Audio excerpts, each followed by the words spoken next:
All right, today is amazing.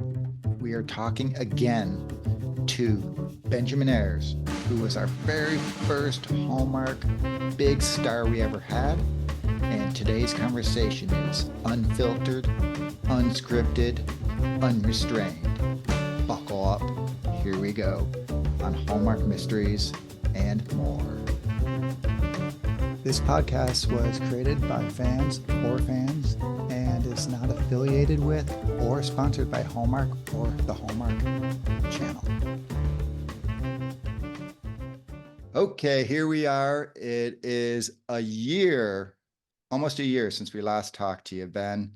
So, has anything happened to you in the past year that maybe like a little, because when we last talked, you had Romance University was just starting and you came on saying you just talked to your like accountant or lawyer, whoever, and said, maybe you got to stop paying for this out of your like personal credit card. So Romance University is a little different, isn't it? Romance University is a little different. You've reminded me, and actually I did talk about it a bit yesterday, but that the 1 year is coming up since I incorporated it. Because yes, the way the company works is anytime somebody purchases something, it charges from my credit card and then pays them back. So there were some charges that just kept coming, and I got like a fraud call from my bank being like, what is this? And then I just tried to explain what's going on. And then I had to call my accountant, and he's like, you can't have all of these purchases just coming out of nowhere that you're then paying back, and money coming and going out of your already acting corporation. So he said, you need to incorporate it. And then there was an issue because I was like, well, it's called Romance University. And they're like, you're not a university, so you've got to call it whatever. You can just call it something else. And they kind of offered up 4 other names, and all of them were really cheesy. And I was like, I can't have it be like, I just want my credit card. I want everything to say Romance University. So I fought for it. And I said that, essentially this is like a university. Everybody pays monthly, not to me, but they do to watch the Hallmark channel. So they're learning. And part of that learning process is, coming, eventually getting their master's in romance. And anyway, I said this thing to my accountant, and he went back and forth, and, inevitably, and eventually we ended up securing Romance University as a corporation name. But that 1 year is coming up soon. So I'm about to get a letter from the accountant saying, okay, it's time to do taxes. And then the fun is going to come to a grinding halt, because I've been keeping track of it sort of, but kind of willy-nilly. And, we've given money away. The good thing is, the way I look at it is I haven't made any money. So I'm just going to say, like, I haven't made any money, but it's sold X amount, and this is kind of where we're at. And then hopefully there's not a lot out of pocket, because then I'll be in trouble. Then I have to really look at what I want to do with this. So yeah, hopefully the good nature of it doesn't actually cost you. So I get it. Yeah, so now, I know. Well, because that's a whole other thing. If you want to be, fully a not-for-profit, it's very complicated. My accountant suggested to not go that route because there were a lot of issues. So anyway, there are going to be issues, but that's all fun. So yeah, a lot has changed since we last talked, because it was originally let's sell some hoodies, and then right. I think it kind of took off. What we have now, we're in the event space. I've got my little alumni. This had just come out. So like I said, you had, like a very small handful of things, and now it's a whole wardrobe. But when you started it, obviously you showed up at whatever Christmas movies and gave out your couple hoodies of Hallmark University.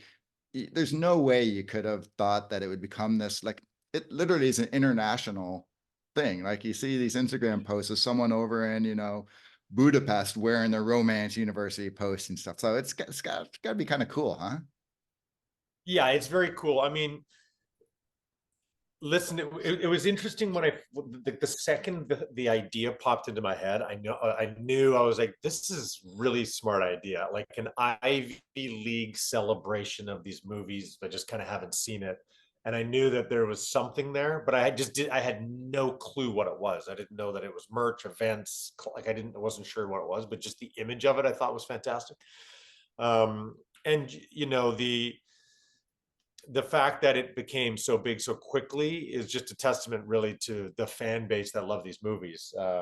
And I think, you know, there's the community that just built, you know, and I say that word all the time, but it's just such this fabulous community that it's a way for me to bring people together. The page brings a lot of people together. We have a lot of interactive, fun things to do. I try to keep it active, you know, and it took me a while to discover that. And kind of once I realized that, like I feel like there's a responsibility on me to make sure that everybody's having a good time, and I do my best to bring them together. And you know, we've done a bunch of things online, but for me, it's also now important, as I discovered towards the end of last year, as difficult as it is, the idea of being able to do, you know, actual events in person is very exciting. So and the fact that I've been able to collaborate with Hallmark and Annie Howell in particular has been very exciting and important to me, and you know, having them on board has helped, you know, raise awareness for the brand, but also, you know, the women's shelters that we donate to,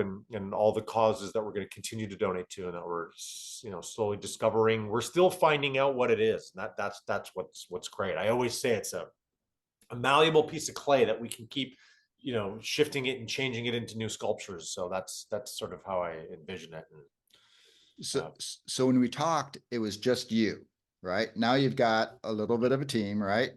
So are yeah. you the one who's still designing everything, or do you have an actual designer who's coming in and you're just approving things? Like how involved are you the day-to-day romance university kind of look?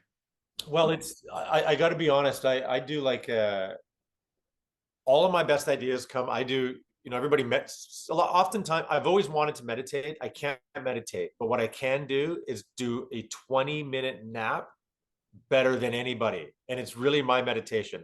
Every day at around 1:30, I can close my eyes for literally 20 minutes. A 20-minute timer I put on.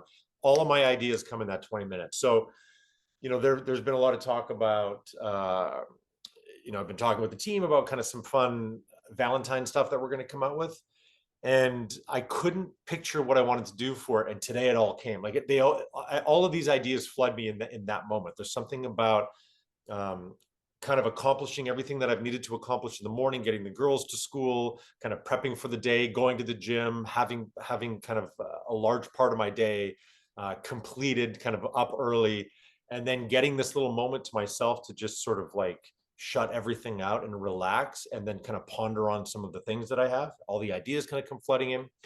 So I come up with all the ideas after receiving lots of good ideas, and then I have a designer that I work with, because I get nervous if I was to design it myself and then put that onto merch, that it's not going to be as good a quality as it can be. So her name is Eden. I've been working with Eden for a long time, and she's helping me right now because I want to do a major website overhaul, but B, I'm also about to offer classes. So we're doing a 1 month February class, and it's called the Professor's Lounge, and it's going to be, I'm going to have a different guest each Wednesday, and we're going to discuss the movies that we shot. So it'll be one of my co-stars from a movie Okay. that I filmed. The homework would be to watch the movie, and then we're going to talk about it. And like you said, there are a lot of podcasts in this space, and a lot of, you know, blogs and stuff like that, but none that are really kind of created by us. So again, I was like, what's something Right. I could kind of bring? And it's like we can talk about some real behind the scenes. And I really learned what really motivated me to do it was the event that I threw in Vancouver, and Peter Benson and I directed Antonio Cupo in this scene where we had about 20, you know, Right, VIP right. uh, Martini Ranch. alumni members that came. Yeah, you know, and it just worked. It turned out really well. But I think what was fascinating was the feedback I got and the interest from people that attended, really being there as we filmed it, and kind of understanding now the behind the scenes. And as much as we can try to portray that to you when we have these conversations, it's it's not till you're there and you experience it that you really understand. And I always try to explain that the process of making the film is so different than viewing it. So you view it and then you talk to us about what you've seen, and that's not really our experience at all. Right. The space between action and cut is quite small, and your day is not acting. You're like, there's so many other things happening, and there's a lot of decisions being made, a lot of collaboration, a lot of cutting of lines, a lot of trying to solve things. Inevitably, the location is not what you thought, so you have to change things. You're constantly, on your toes, especially in 3 weeks. And I think there's a lot of that type of, and then also what we do in our off time. Like Taylor and I are going to talk about all the dinners we went on, where we like to go eat, the golfing, renting boats, doing, and like what you do in your off time, and like that kind of stuff. You can is especially fun to listen to the two people that made the movie. So, Oh, I kind of want it to be. I'm thinking of a way to stay on brand with the university side of it, but ultimately it be what's another thing we can bring, which is an education to the filmmaking. So if you have questions on, like, you've considered writing it, how do I even think about approaching the format of that? Like, those are the kinds of conversations I want to have, or you've thought of directing or acting or any of those things. oh, I'm totally subscribing. That's fantastic. I love it. All right. Thanks, man. Well, you did mention, Taylor Cole, who is one of my favorites, but I just wanted to online on air, just thank you, because you were our first very big guest that we had. And I remember when I first sent you that DM, I was just like, I talked to a couple of the other podcast people. I'm like, just send something. I'm like, no way. He's never going to, want to be on us, because we're just this little brand new podcast. And they're like, just do it, just do it. So I was like, okay, I'll do it. I'll get my rejection out of the way. It'll make me a little tougher, and I'll learn from my mistakes. But you responded with like, let's do it. That's all you said. And I was like blown away. I had to go tell my wife. I'm like, I think he agreed. Like, I was in such disbelief. So I just wanted to thank you for, coming on and being here. It's one of our most listened to episodes still to date. And what it did is it helped lay the groundwork where we've got Brendan Elliott on, and Skylar Samuels, Will Kemp, some other big names. And I just want to thank you, because I think you're the one who just laid the groundwork that, one, gave us a little credibility, and two, gave the confidence. So once again, cannot thank you enough for that support. Well, No you're so welcome. question. And you reached out too, and and yours is a unique spin where it's more on the mysteries. So I'm very, very proud of the Chronicle Mysteries, and that's was something we talked about, and it kind of what you led with, and um, that was in some ways my introduction to. I think it was to that part of the network. I came on. I was on a show called Saving Hope for a very long time up here. It aired in the U.S., but it was a big Canadian series. And I think Penny had seen it, and she's the head of casting at Hallmark, and I did Love by Chance, which was a Hallmark movie, and then I did Falling for Vermont. And I was confused when they called me, because I was like, I already did a movie for Hallmark, because I didn't understand that they use the same people. If you've done well enough, that they'll use you again. So I'm like, why do they want me again? And then while that was happening, I kind of got a call, and they're like, there's a mystery wheel. I didn't even know what a wheel, like, I had never heard that term before. And then that's kind of how I ended up over on Movies and Mysteries, and working with Allison Sweeney. I mean, are you kidding me? Like, Right. what an incredible phone call to get. Like, they're interested in you to play. And also, I was aware of her movies, Murder She Baked and Garage Sale Mysteries. So those were two that I kind of had heard of in working at Hallmark. And, truth be told, I hadn't watched them, but I knew that it was, oh, it, typically the movies were like a woman as a baker, or like a garage sale, like a woman who Right. works, but then also solving murders. Like, it made no sense in my mind of how this person could be solving these murders. But this one, Ali pitched it. This was her idea. So I'm a huge podcast fan. So the fact that it was a podcaster and a journalist, it just really made sense that these two people would be working together to solve cold cases. It was, yeah, it's such an incredible experience. I really hope we get to make more. We have many more stories. Because everyone we would make, we would just sit and be like, we'd have like a list of 4 or 5 podcasts we had to listen to. we would rattle through them, we talk about them at lunch, and then we'd come up with ideas for our next one. So very collaborative. We've There was actually lots of talked fun. about that. While we obviously love the cozy mystery with the baker or the caterer or whoever is solving the things, at the end of the day, they really don't have any business doing that, right? But that's the thing why Chronicle is one of my absolute favorites. And that I think that is one of the reasons why, first of all, you guys had great chemistry.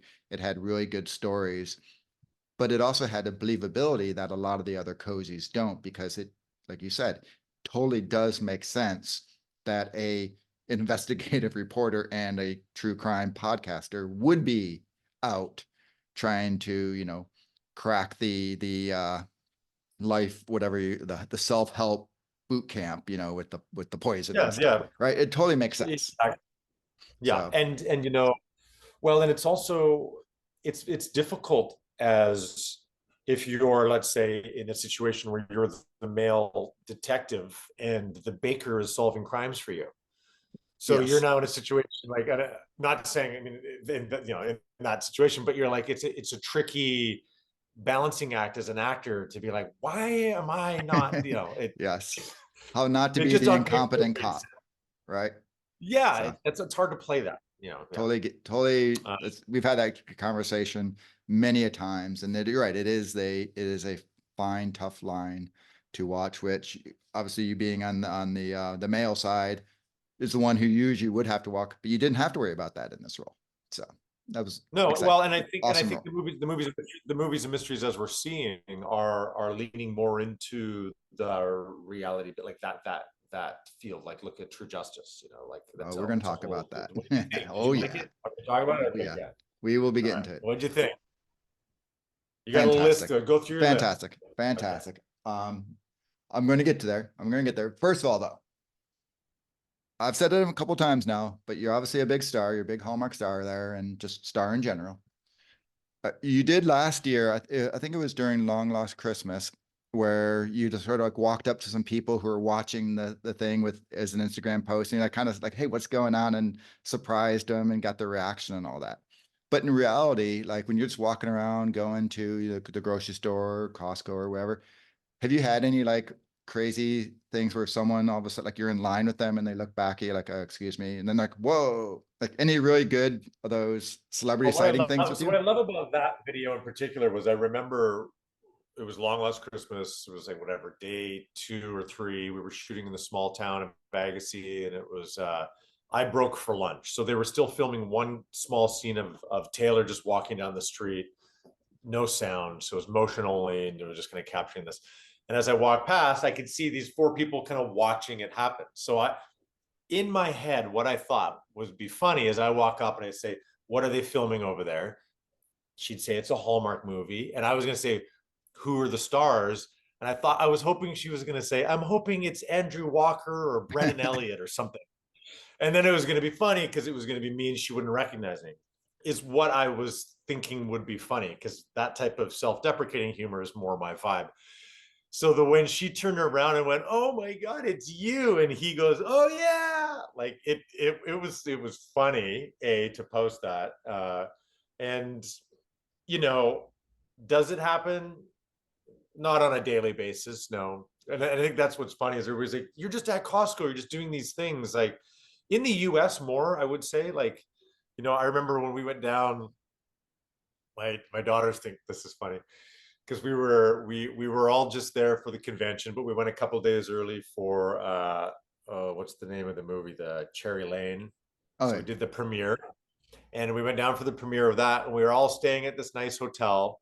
And I walked down, and I could tell right away these two women. Actually, I wasn't at first. I wasn't sure if these women worked for the convention, but I was like, "Why are they here at the hotel?" Because there's two of them, and just the way they looked at me, and I was like, I could tell that they either are like they're about to say, "You got to come get in the vehicle. We're heading this way," or they recognize me, and it was that they recognized me. They walk up like, "Benjamin Ayres, we love your movies." Da, da, da. She goes, "Okay, so you're not going to believe this, but we're here with 3 other friends, and Taylor Swift just walked by." So they ran out and they're hoping to get a photo with her, but we're not real Taylor Swift fans. But I can't believe we get to meet you instead. And I'm like, "What?" I'm like, "All right, well, let's take a photo." So we did a little selfie, and I was like, "Yeah, eat this, Taylor Swift." So we took this little selfie. Anyway, I have found, like, even on the subway or random times in New York, more than me walking around in Toronto for sure. Interesting. Um, yeah, but I do get it. I get it once every couple days, or I actually oftentimes get, and I think because it was airing on Netflix and became really big, I get a lot of Suits. So people come be like, "You're the guy from Suits, right?" So I was in like or 5 or 6 episodes in the last season, and if people just finished it and then they see me, they're like, "Don't you own your own private jet? What are you doing flying on Air Canada?" Well, you know what it could be too is the fact like there's what like 890 Hallmark actors up in Canada where there's like 12 in the United States. So you stick out maybe a little bit more down here, whereas they're used to seeing Well, all the no, Hallmark people up there. well, we also Hallmark is a much bigger brand in the US. So it's still relatively, it's not new up here, but like beginning of the pandemic. So we have what's called the W network here. Right. And that's what airs them. But for the longest time, when I first started making them, I would have to reach out to, who did I reach out to? Maria Fisher or somebody. Maria Fisher would send me DVDs so that I could send them to my grandma, and she lived in a nursing home. And then every Saturday night, at some point, she would have amassed like 4 or 5 of these movies, and they would do like double headers, Benjamin Ayres night. It's like, so, and it made her feel so good. So they would do these screenings, and they would air 2 movies back to back at 6 to 8. And anyway, and then I'd Yeah. go there, and that's where I'm most known, when I would go visit my grandma at the nursing home. I know much or very much about the Canadian aspect because I always get people reaching out to me with especially the mysteries. It seems like the mysteries have kind of a delay. I think the rom-coms are fairly close to when they Yeah, air, that's but true. the mysteries tend like they haven't done true crime up there yet, right? Uh, True Justice. Or True Justice, excuse me. Yeah, it's funny. It's Exonerated was what it was called when we were making it. And every time I think of True Justice, I was big. Remember Steven Seagal? He had like a Yeah, whole yeah, True yeah. He had a True Justice. Justice, right, right. So when I first heard it, I was like, "Wait, did we cast Steven Seagal?" Um, no, I don't think it's aired because a lot of people have Yeah, asked, like, when are we yeah, going to get to see it? But I believe the next one I'm doing, Love and Jane, I think will be airing on the W network at the same time. yeah. Like I said, I think that's the rom-com. All right. Just a little off movie subject, but I have to say, so last time when we talked to you, you had this undercut, this hair going, right? Which is completely badass. So after we did our interview with you last year, I took a picture to the woman who cuts my hair. I'm like, I want to look this cool. Give me this cut. And so she started doing the undercut for me. And I went about 3 months. And finally she's like, you just have to stop. It's not working for you. So Really? I don't have a question because you got enough of the like I've got the curl, but mine just sort of like would flop out. Like I just couldn't get it right, right? I just looked, I don't know. It did not look good. And I was like, I was going for the Benjamin Ayres haircut and I just couldn't do it. So I don't really have a question for you other than I have a little bit of spite because your hair is just so badass and I can't pull it off. So Well, I appreciate the comment, and anybody who, we've talked about my hair a lot this last year because it's the longest it's been for many, many, many, many, many years.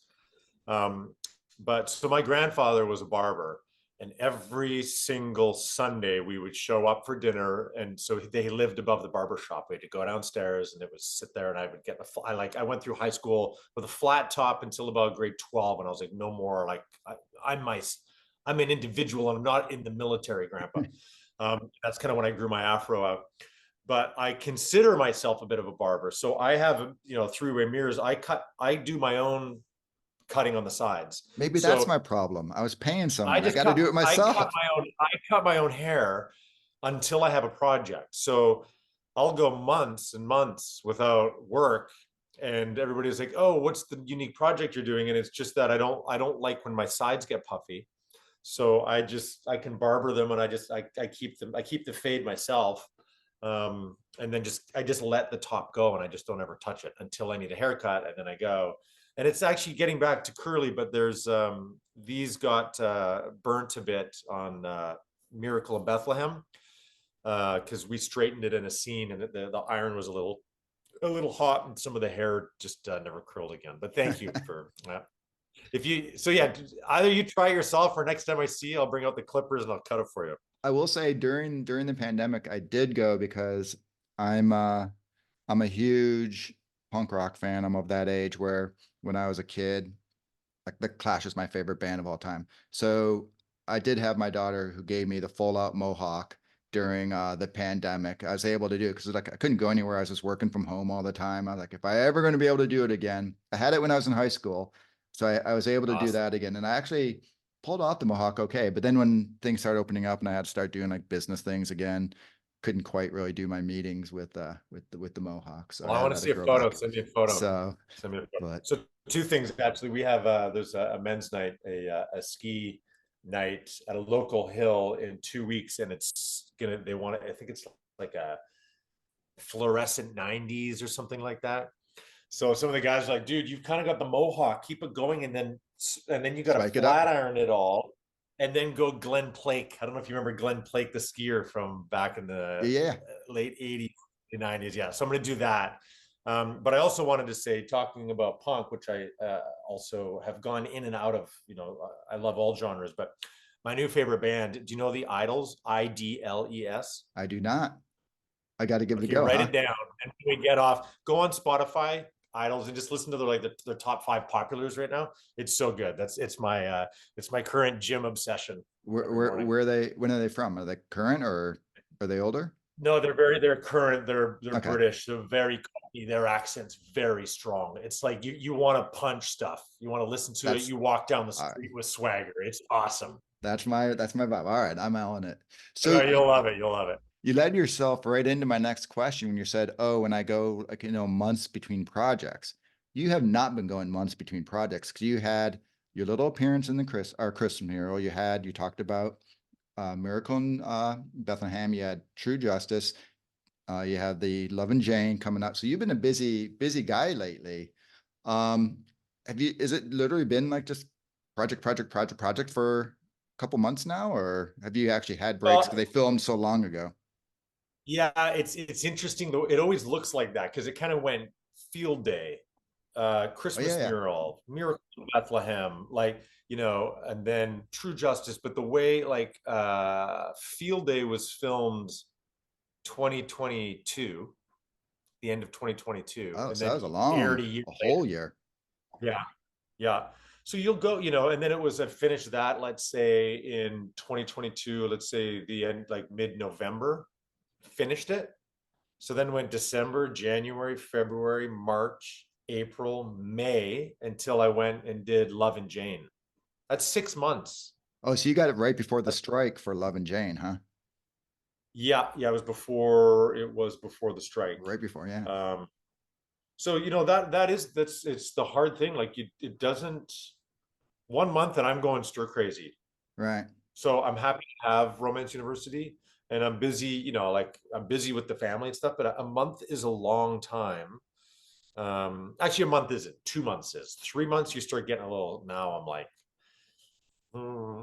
Well, yeah. Also, like, hey, I got to pay a bill or two, but Well, that's just it. I mean, it's an interesting profession because it's contract work. right. So with each gig you get, you're very excited, and then the second it's done, you don't know if or when you'll work again.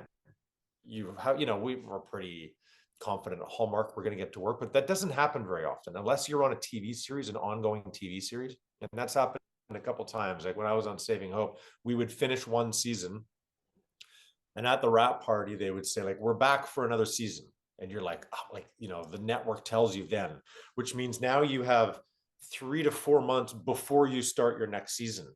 That is the best feeling in the world as an actor, and everybody will tell you it is, to know you're coming back for another season and that you kind of have this freedom to maybe go off and do an indie movie, or now I just really want to get better at the guitar or learn piano or a language, or like things that you want to do. Like I want to learn to paint. Like you can really be like, I know work is upcoming, I have peace of mind, and I'm going to do something with the time. That is it's a great feeling, and not one that happens that often. So Now in series, do they usually tell you like at that wrap party, or is that like you're just fortunate where they were telling you that? no, we were fortunate. Sometimes, so for example, I did the third season of Family Law, which is airing now in the CW. So I came on as the love interest for season 3. We filmed that season the summer of 2022.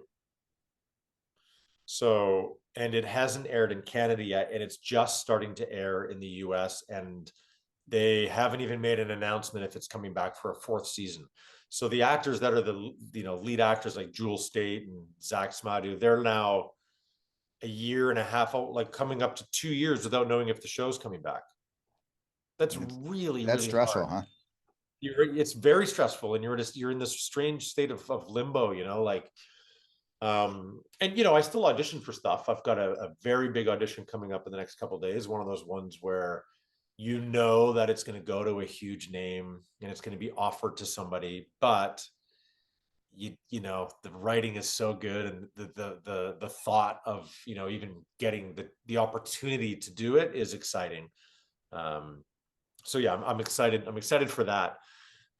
But yeah, the downtime and the not knowing is we all, I've said it before. I forget which actor I know has said it, and I remember kind of like agreeing with it, which is the work is when you're not working. It's All right. playtime when you're working. That's like, yeah, that's not, it's not really work. It is, that's why a lot of the actors that have attitude or a bit of divas on set, there's no room for that. Like, honestly, like, what type of person are you where the privilege and so grateful to be on a set with that many people working so hard to bring this thing to life and to have an attitude? And like, there's a lot of people, not a lot, thankfully I haven't come across too many, but I know of enough that I've worked with that have real pissy attitudes on set, and you're like, man, you have no idea how lucky you are. Yeah. There's a lot of jobs that would be probably a little worse, huh? But like I say, Oh there is man. that stress between that is the one thing, and I've talked to enough of you to know about that being that contract work aspect of it. Because once again, as fans, we just think, oh, Benjamin Ayres, he's just here, there, boom, boom, boom, boom, boom, just everything coming in. But yeah, like you say, you never know when you could be the Well, you last. have, Now, and you can have one good year, two, like a couple of really good years, and you're like, okay, great. But it's not having a real sense of security. And when I was younger, that was exciting. I'm like, what? I don't need security. I'm out here. I'm just gonna figure it out. The last thing I want is a 9 to 5 job. And honestly, sometimes I'm like, a 9 to 5 job actually sounds pretty good. I would know, because the older I get too, I really like to know what I'm doing. I like my routine. So it gets difficult to not know when you're going to work again. And also, you don't feel in control of your life at times, and that can be annoying if you right? put too much, like, you're calling your team like, have we heard anything? What's going on with that one project and the thing? And Yeah, I get it. All right. So is there something about like Hallmark movies that they act like you're talking about Suits and the other projects you've been in? Something that's different about being on the Hallmark set than it is being in other movies or other shows, I should say. it's been a while since, I mean, the one thing I love about Hallmark is there is just a real comfort, like the second I land on set, uh I just sort of, I know what it is. Usually I know the team, or I know some major part of the team, so it feels comfortable to me, like a television series does. I sort of feel like I'm on a TV show. So that comfort level is two things. It's good to feel anxious and nervous and get to set, and I still do. My first 2 days aren't usually my best days on set, because it takes a while to fall into the rhythm, especially if you're making some specific choice for your character or you're not too sure. And also, the network sometimes not fully sure what the choice you've made, or the wardrobe, or I remember doing a Blue Ridge Mountain Christmas, actually, and I remember thinking, I'm going to come in with my hair a little wavy. And on day one, they pulled me aside. We just started filming, and I think they had done one take, and I got pulled aside. And you're already so self-conscious on day one. You're walking in. I already know Rachel Lee Cook. I know David Winning. I know the team, but um, you're still self-conscious, and you don't want to be self-conscious when you're acting. And to walk in there and have them pull you aside and say, what is going on with your face or your hair? And then having them trying to straighten it, it's not working, and you're like, I don't, now you just don't feel comfortable. You have to feel very comfortable. So there is a state of comfort that's now happened with Hallmark that is refreshing, and I really like it.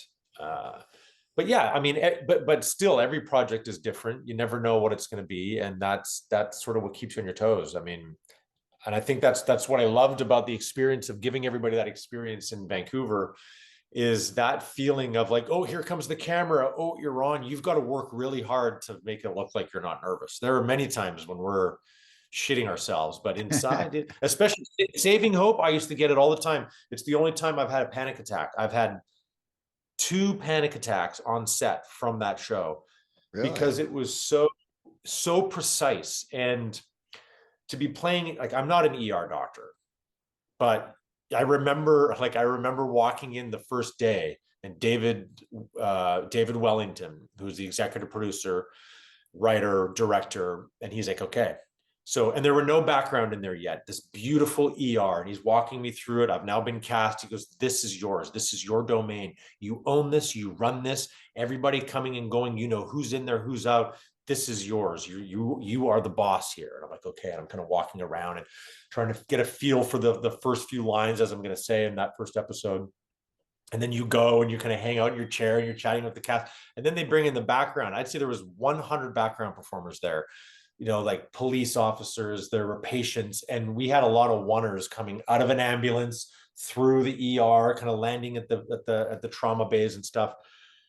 And if you screw up your lines, you have to reset from the top. So your lines are like, get him a tetanus booster, cross match, 3 units blood, start 2 liters of saline, 200, and you're saying these lines while putting on gloves and having like, these robes put on you. And we would always laugh because at the end of the take, you'd go put your hand up and like your gloves aren't on because your hands are also really sweaty because you're so nervous and you can't get those gloves on, and they don't want to do the powdered gloves because it gets all over your costume.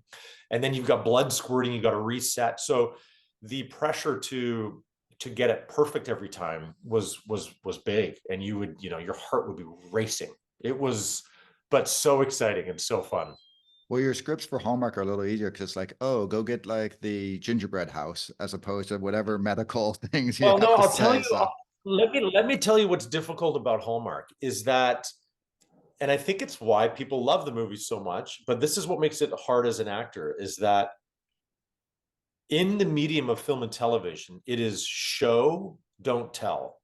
So oftentimes all you have to say is the camera can push in and that's enough with the swelling music. Like, there'll be a scene where I'm like, I need to cry in order to portray this moment. But honestly, all I could do is be very still, and the camera just pushes in slowly, and the music swells, and you, the audience, are going to feel something. You don't need me to feel it. If I'm on stage, you need me to feel it for you to feel it. But there's a lot of editing involved in film and TV.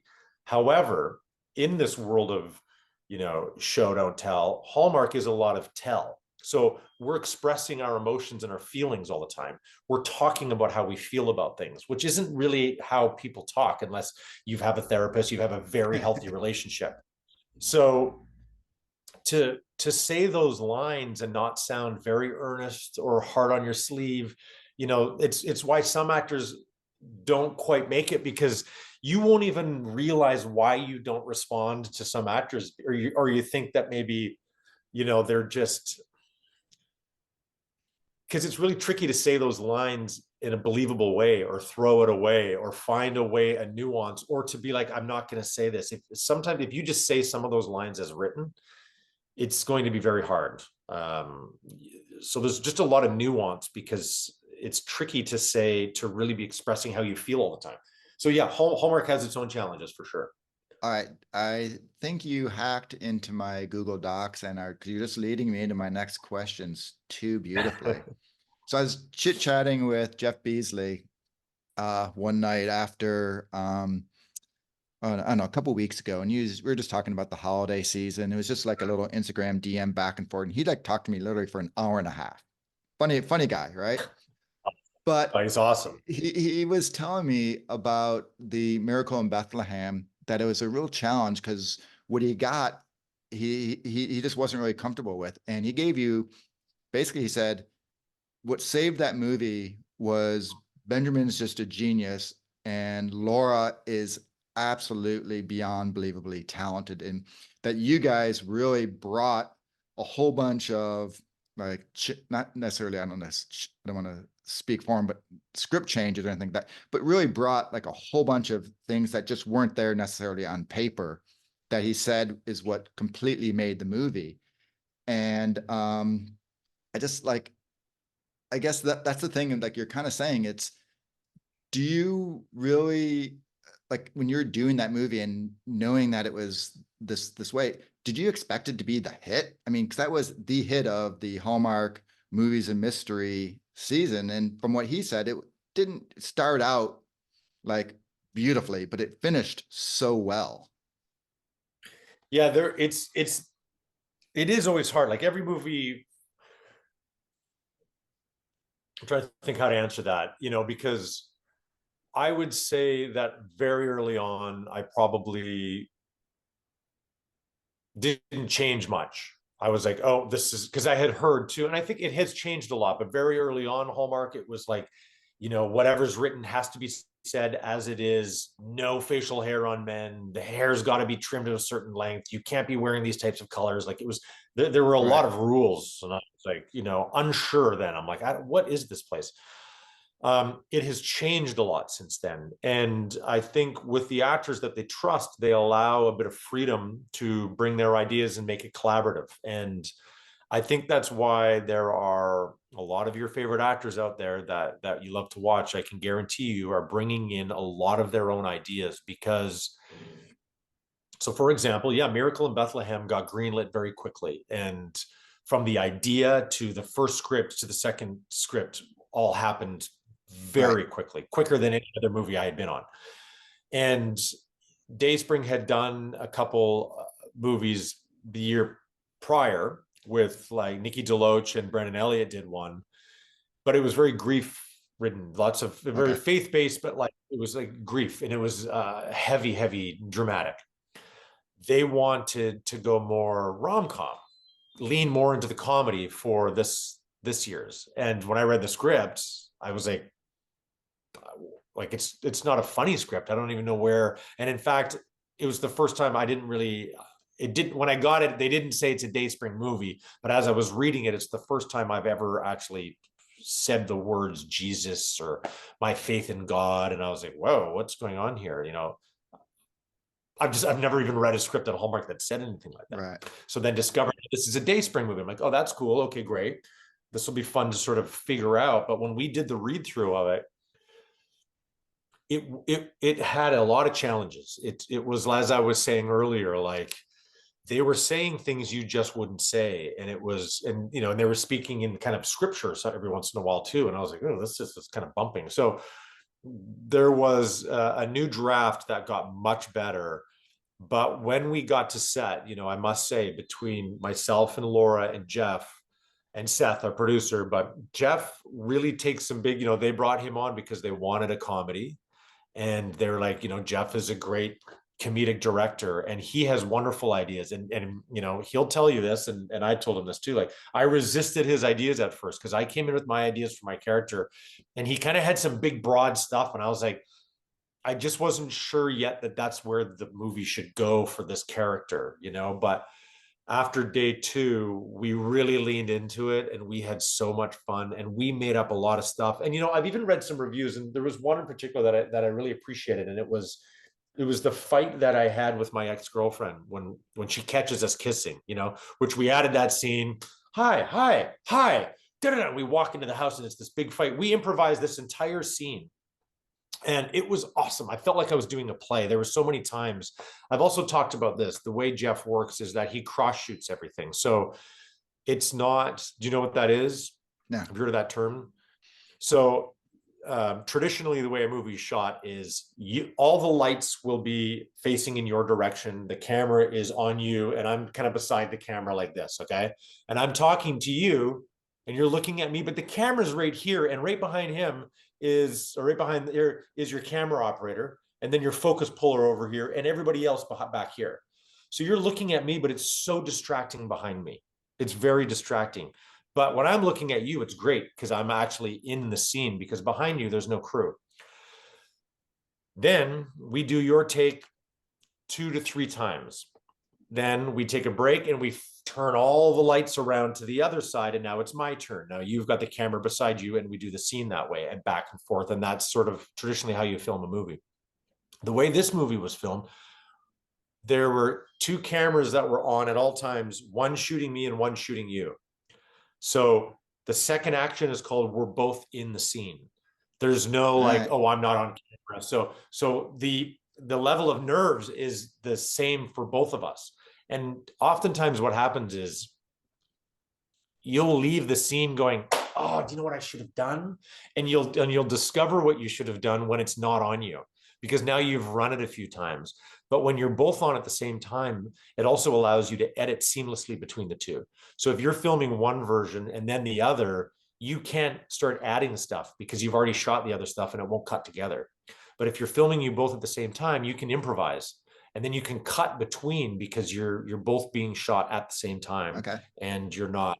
Yeah. So it allows for a lot of improvisation. That was a long-winded way to say it allows for a lot of improvisation because you can cut between. So that scene in particular was a very real fight we had, and it felt raw, and we changed it every time.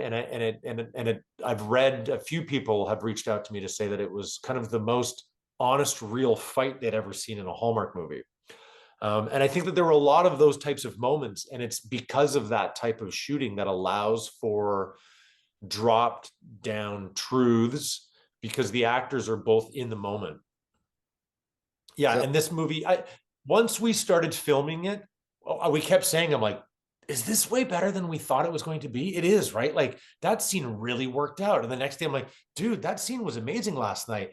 And we kept, like adding little bits, or like we would do one version as scripted, then one version completely off script. And then there's a real beautiful amalgamation of all of those things together. And then there's, I hope we do an extended version of it, because there are some incredible scenes that didn't even make it in because they're always running long. The movies tend to run long. We shoot too much. So there were, I'd say, 5 big, great scenes that aren't even in the movie. really, There's a scene at the end where there's a sermon at the church, and Paul is his name. I've worked with him before. He's an incredible actor, and he had to get up and deliver this sermon. And we had probably 150 background performers in this church. This beautiful camera, this camera shot. So we shoot him, and then we have the camera shot going through the crowd in their pews, and just them, some people like crying, coming right up and landing on Laura and I, that kind of share a glance, and then the camera comes back. Like it was a big production, and the end of the day, like it didn't really move the story along. So those little moments you don't even realize sometimes, like you're already being pulled out by a commercial. A commercial gives you a second to breathe. But if right. you have a scene that's a dud, you sort of like, it can just pull you out of the movie for a second. I feel like ours was cut together so well that you really, everybody said it, like the 2 hours just fly by. All right. Yeah, like I say, it was very interesting when I was talking to him about it because he was like, when I went into it, I didn't know what was coming out of it. And like I say, turned out to be the biggest hit movie of the year for that Yeah, it show. was the So biggest. And you know what? And a couple people have said that too. The dance scene, like there was, I'm like, okay, I'm dancing with the baby. She comes down, and he's like, I'm thinking full risky business. And I was like, he goes, I think you slide in. And I was like, really? I'm sliding in? He goes, yeah. And you're like dusting. And I'm like, what are you talking about? Um, and I remember it just totally made sense. And we went for it, man. We went bigger and bigger every time. And I was even like, I'm not even gonna have a shirt on. I'm just gonna be in like a tank top. And they loved it, like I really give it up for Jennifer Kramer, who was our executive. She was there that day and was such a fan of it. And just, she was a big supporter of what we were doing. So I'm very grateful. that's awesome. Yeah, like when you were cast for it, when we did our little preview, it was like I'm not sure Benjamin's like the guy for this one, just based on your stuff. But then at the end of the day, what you made with that character was great. Like I say, you really sort of blended that thing because, like you say, it can be a very heavy movie because of the the overt religious factors of it, but you brought in a levity to it that I thought was a great balance. So it was awesome. Yeah, it was a great addition. I think Jeff added it too, that he was like this rock star, and it just instantly, I was like, kid, great. Peter Pan syndrome. He's just fun. It's just going to be a heightened version, honestly, of me. And in some ways, that I have. It gave me the freedom to sort of do what I like to do. I came from very big comedy. I've done a lot of television comedy, dark comedy, then kind of got into Saving Hope, which is a bit more leading man with some comedic stuff, and then went over to Hallmark and sort of really leaned into more of the kind of leading man with a couple little funny moments here and there. But um, this year, I really was like, you know what, I've done that now. Like, I've done enough of the movies to be like, we've seen that version. I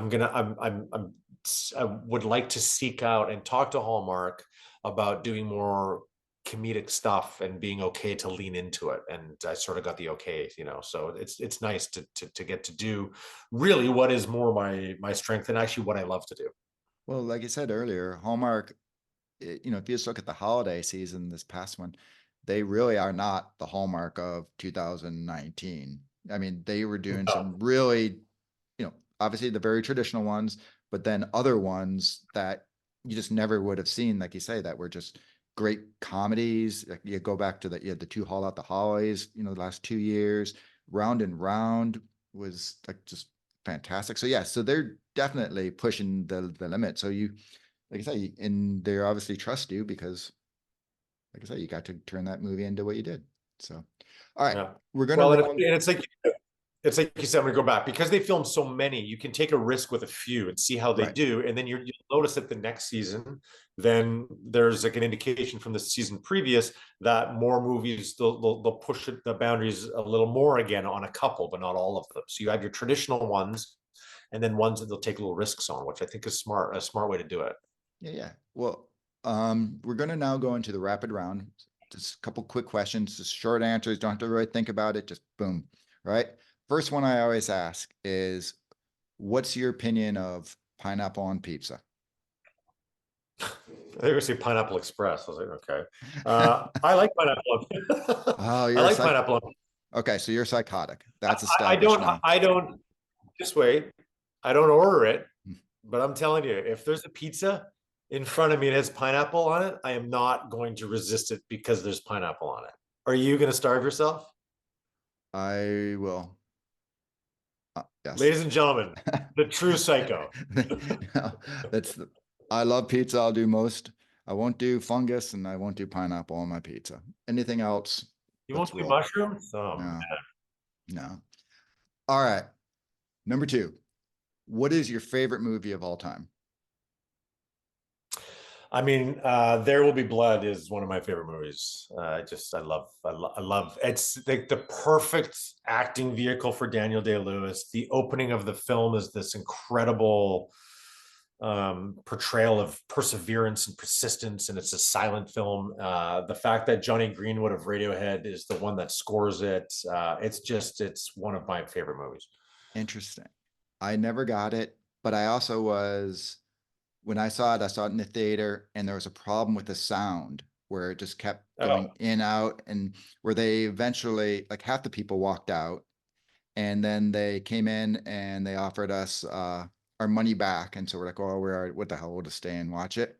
So I think my experience of it was that's a tainted. bummer. So Yeah. yes, the only time I've ever had a movie like that where it like, yeah, it was just messed up beyond belief. All right.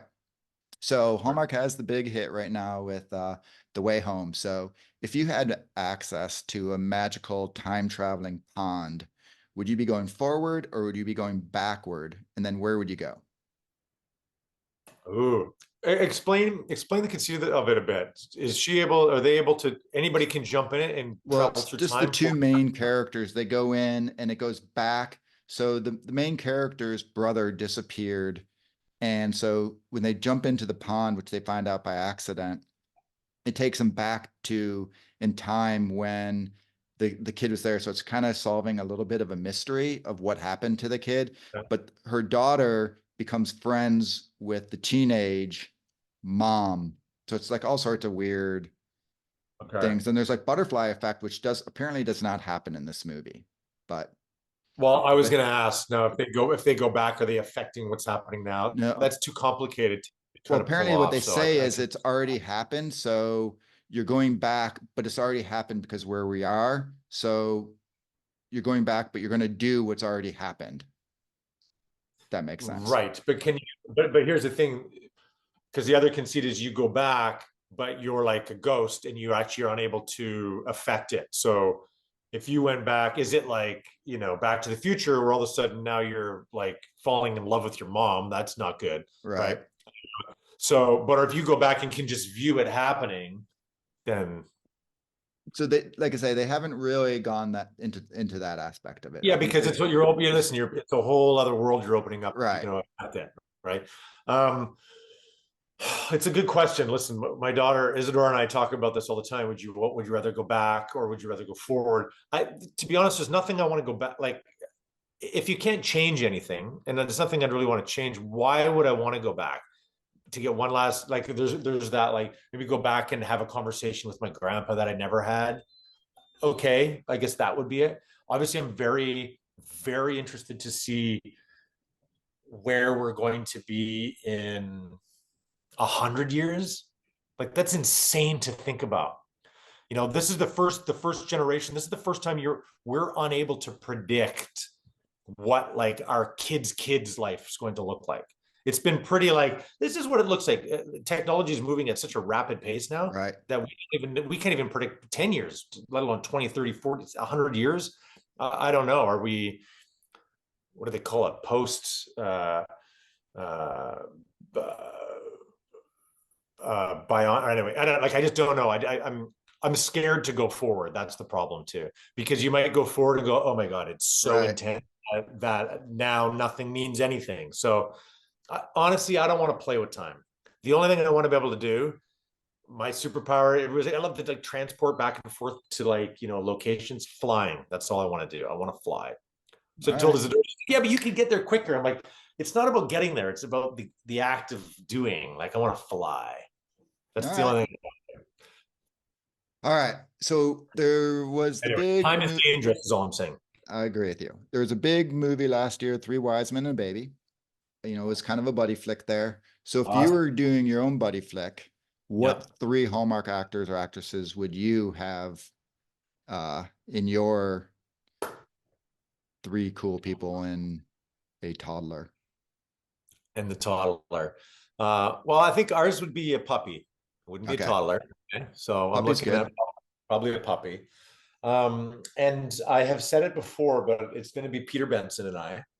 He's Okay. a good guy. So he's a good guy, and we need to see more Peter Benson on the screen.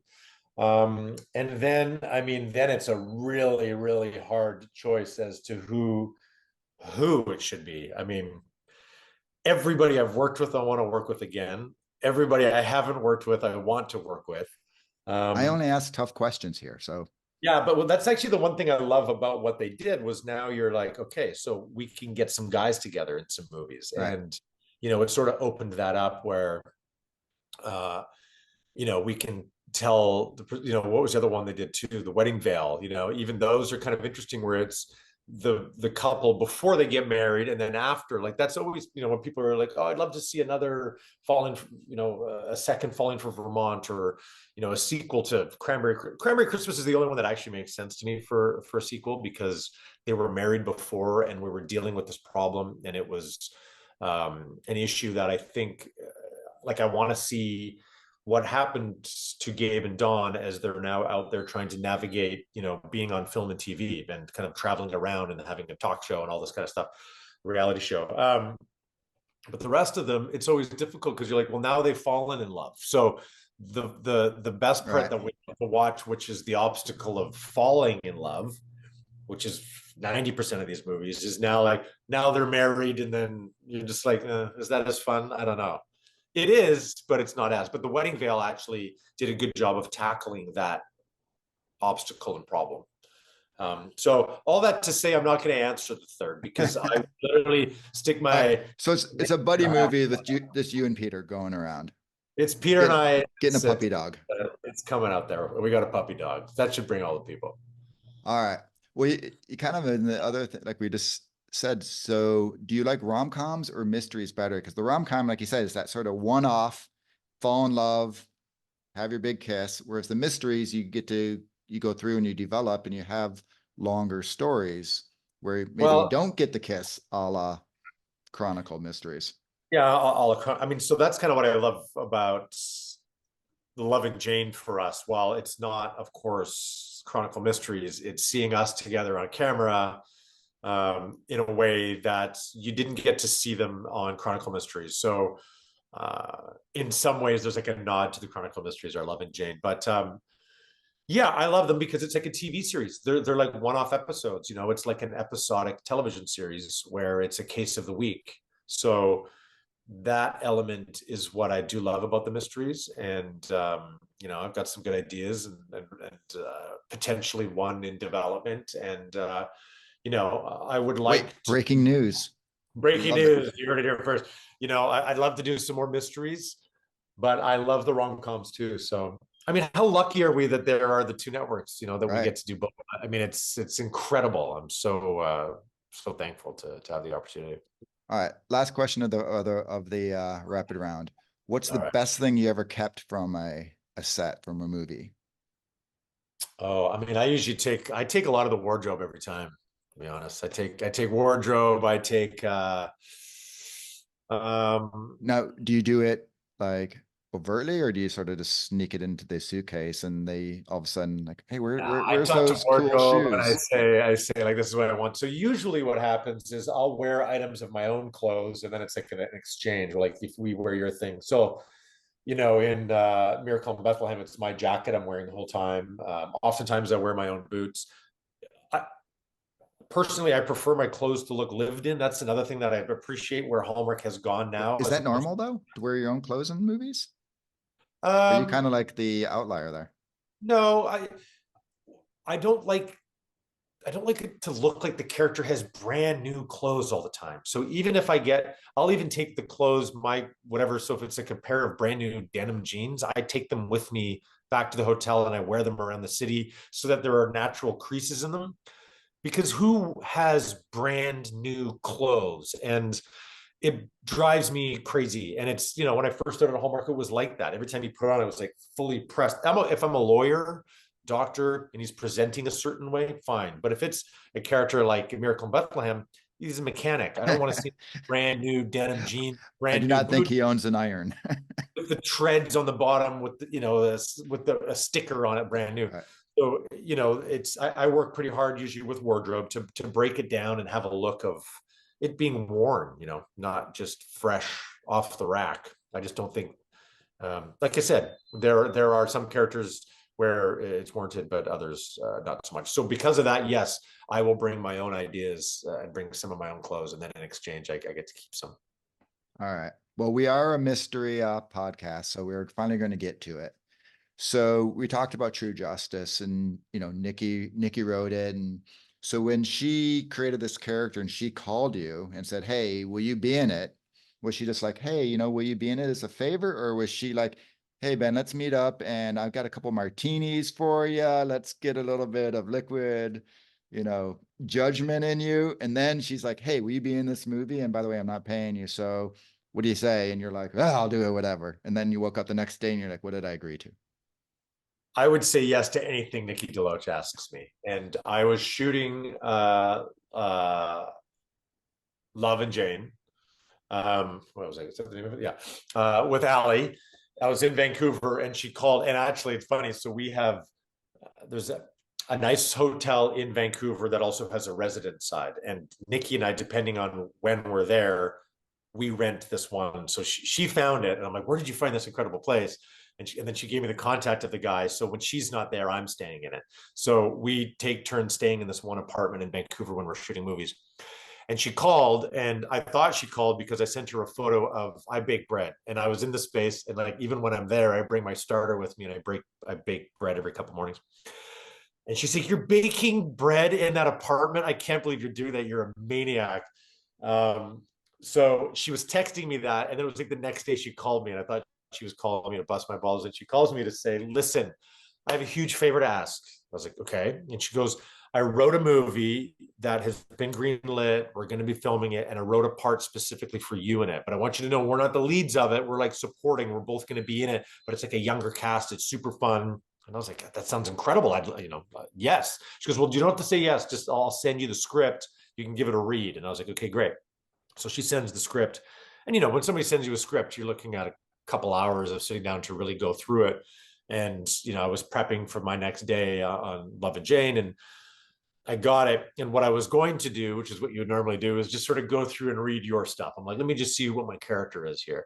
And I just started reading it, and it was so good. It's like the best script I've ever read. And I was like, jaw on the floor, because she's like, if there are any notes that you have. And I was like, Nikki, I got like halfway through it. I'm like, actually, I've done that before, where you message halfway through and then the next half isn't as good. So I waited till the end, and I'm like, it was so good. And I called her with the notes that I had, which was none, which was everything's amazing. There was like a great balance of red herring, case of the week, comedy, introduction to all the characters, individuality.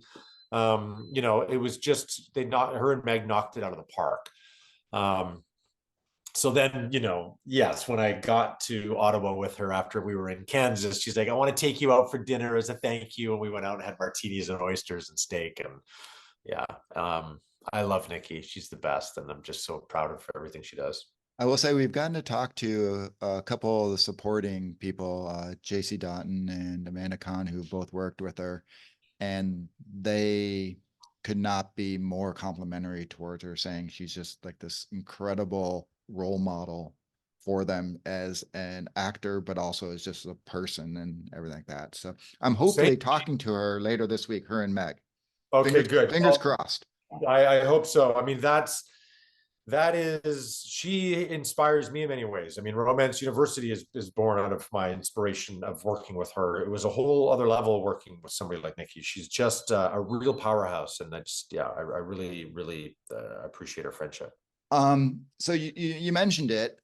You and Nikki are both very clearly established lead actors. So what was it like for you when she sent you this and said, hey, you're going to be a supporting, like you had a fairly significant, but small role, and same with her.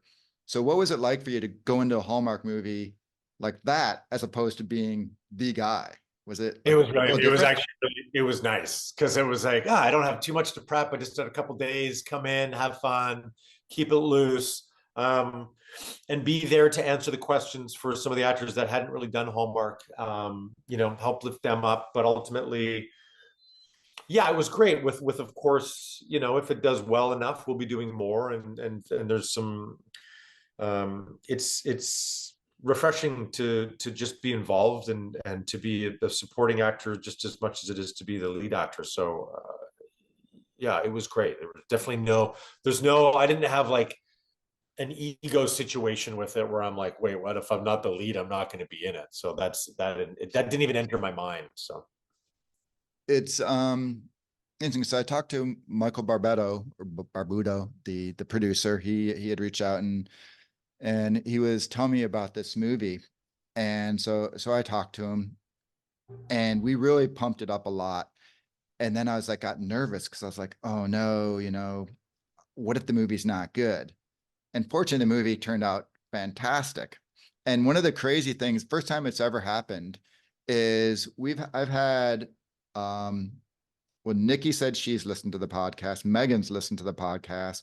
Alexander Nunes, he listened to the podcast. Sarah, who plays the killer, listened to the podcast. Like, I had so many of them who reached out to us and said, hey, I listened to your podcast. Thanks for the review. So I was so grateful that we said like nice things, and we loved the movie, because it could have been a very awkward one had it gone the other way. But it was, and we had talked a little bit before we started recording, one of the things with Hallmark Mysteries is Mystery 101 just has a very well-established, loyal, it puts the fanatic in fans, right? And this is the first movie where we have not had a ton of people come back at us and just sort of say, yeah, it's good, but I really want another, Mystery 101. This is the first one where people just appreciated it for what it was and enjoyed it. So That's great. it was great. And if there's not another two of them, I'll be shocked because, like I say, I have not had seen since we've been doing this a reception like this, and they've had some, pretty darn good mysteries out there. But I think Yeah, one of the yeah, things is, like you said, you got the script from Nikki, and you said it was just jaw dropping, a good script. But and you mentioned too, like the young cast is kind of like almost an ensemble cast, even though yes, there was the lead with Casey and Eli were the two main, but it was really an ensemble cast with this young energy, and you could just really feel that chemistry. And I think that's one of the things that made this such a good movie, that you could just tell this group just got along. And you see some of their behind the scenes and all that. When you were there, like you say, you're there for a few days, were you like just looking around and just feeling that vibe of like, this is like a group who just really gets, you know, they're going to kill it because their energy is just going to come across on screen. Like, can you yeah. tell? They clicked in person, behind the scenes, big time, and I had a really good feeling about that. Like I could tell that they were all, already good friends very early on, and just had a good energy that they brought to camera. But it was also good for me too, because I wasn't there that long. I think it might have only been 1 day or 2 days. I can't quite remember, but um, I was just so happy with the outcome. Like I watched it for the first time, a couple of weeks ago, and it looked so good. It was just directed really well, shot well. All of the things that it just, the script, the cast, the way it was directed, the music, like all of the elements were there. And sometimes one of those elements can betray the whole thing. And unfortunately that happens. Sometimes you can read a great script and it turns out really bad. So sometimes it's not just about a great script. There are so many collaborative aspects and so many things that have to happen for that movie to do well. And then on the other side of it, some scripts that are a bit of a dud can turn out really well. So you just Right. you just don't know, man. And I was very, very impressed with all those actors, and I think they all gave it 110%. And yeah, I think it's deserving of more. So I'm really hoping they get to do more. All right. Last mystery question for you here is, you mentioned it before, Chronicle Mysteries, great mystery. I just was reading that it is not officially canceled. So what do you think? Think we'll get another one? What's your gut? Or you may actually know something, but if you do know, I want to hold you to it. So I'll just say it's just your gut. Yeah, my gut is I don't know, honestly. I think the fans really like the Murder She Baked world, which I understand. And it's like when you have Allie, she can kind of only exist in one. And I feel like that world sort of won a lot. There's a big fan base there from the books. So a lot would have to happen. But I can tell you, we talk a lot about the ideas that we have, and there's some doozies. So I would love to see it come back. Um, that's all I can say. I'd love to see it come back. Well, it is solidly in my top five mysteries of all time. I just Well, and I I think, definitely want it and there too. I think the reruns of it have begun to make it more popular too. Like there's sort of like uh, a newfound interest in it almost. All right. All right. So yeah, we are a mystery podcast, but like you said, you got Love and Jane coming out. So just do a little plug for that one of why we're going to be excited for little Jane Austen coming our way. Well, this one's great too. This is another David Weaver, who directed two of the Chronicle Mysteries, who I had worked with even before here in Toronto, who's actually a neighbor of mine just down the street, is the director of Love and Jane. He wrote it. He had the idea, pitched it to Ali. Ali loved it, helped him develop it, got it through at Hallmark. And it just so happened when she pitched this idea to Hallmark, Hallmark had also had three other people pitch them Jane Austen themed movies. Like So weirdly they're like, coincidence? yes. So they're like, Wow. wait a minute, let's take these four and turn the month into a Jane Austen month. So there's no correlation between these movies. It wasn't some big grand plan. There's not like you have to watch one to understand the other. They just have some common theme of Jane Austen. That's it. And I think it's so brilliant. Love You, Ari, Jane Austen.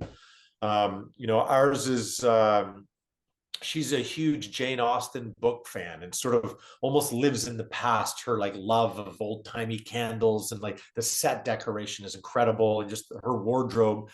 And she works at a modern ad agency, and she's brought on because there's this tech billionaire guy, me, who has bought up all these small bookstores and is figuring out a way to kind of bring them into the 21st century and techify them. And she said, "What are you talking about? They don't need to be techified. They're perfect as they are. This is what a bookstore is supposed to be." So they're kind of butting heads about what a bookstore could be, can be, should be. He's not a big Jane Austen fan, but he loves literature. And they have this real sort of back and forth by using quotes from all these favorite other authors and stuff like that. And over time, he starts to understand the importance of Jane Austen and her, and they start to like, and there's a beautiful magical realism in our movie as well, which I don't think has been given away yet. So I don't want to talk too much about it unless they're waiting to premiere it, or maybe eventually it will be in the trailers. But it's really, really well done. I got to see a screener the other day, and I was just like, oh, I messaged Ali right away. I said, "This is your best movie. Like, you absolutely crushed it. It's so funny. It's big. It's fun. It's broad, grounded." She really goes for it. It's my best. It's the best performance she's done. And I'm so proud of her. All right. Well, it's about a month from now when it airs, so very excited. All right, so that's about it. You got anything else coming up, or you get sort of in that little get to kick back and relax mode now I'm in the kick back, relax now mode until next month. Well, now I'm sort of, there's a lot of Romance University stuff. So in order to do this redesign, to figure out this class, offer these classes, email, like there's a lot of sort of behind the scenes stuff to get it up and running. And then there are some projects that aren't confirmed yet, but that are out there. So yeah, I'm in a good place right now, Eric. All right, so hopefully we'll be seeing you again after February this year then. All right. All right. Thanks, buddy. Matt. Well, it was great talking to you, and good luck, and fingers crossed on success of Love and Religion. All right. Thanks, brother. Have a good one. Bye.